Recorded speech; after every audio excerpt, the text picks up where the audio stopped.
Nikohdan ajratish masalalari murojaatga kelib tushgan ekan. Nikohdan ajratish to'g'risidagi da'vo arizada talablarni noaniq ko'rsatganmanmi nima degan mazmunda murojaat qilishibdi. Talablar aniq ko'rsatilgan bo'lishi kerak.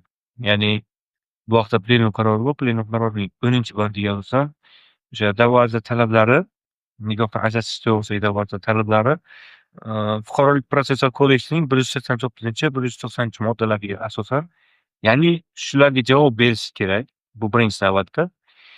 Shu jumladan nima demoqchiman javob berish kerakligi bo'yicha.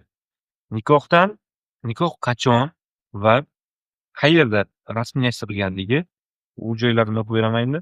Nikohdan bolalar bor-yo'qligi, ularning yoshi, er-xotin o'rtasida voyaga yetmagan bolalarning ta'minoti va tarbiyasi haqida kelishuvga erishilgan yoki erishilmaganligini aniq ko'rsatish kerak.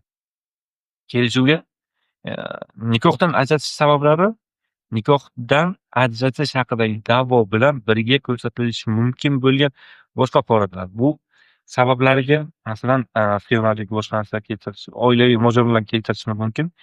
Bundan tashqari nimalar ko'rsatiladi?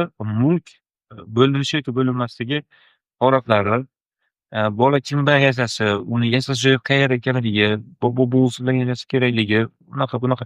Shunday qilib qisqacha qilib aytganda, u aniq tartib, aniq sizni so'rovlaringiz asosida bo'lishi kerak. Ko'p joyda mana shu yerda qiynalasizlar, bittasini yozib, bittasini yozmay qo'yishlari mumkin. Keyinchalik bu ishni ko'rishda ham aslida sizlarga qiyinchilik tug'dirishi mumkin.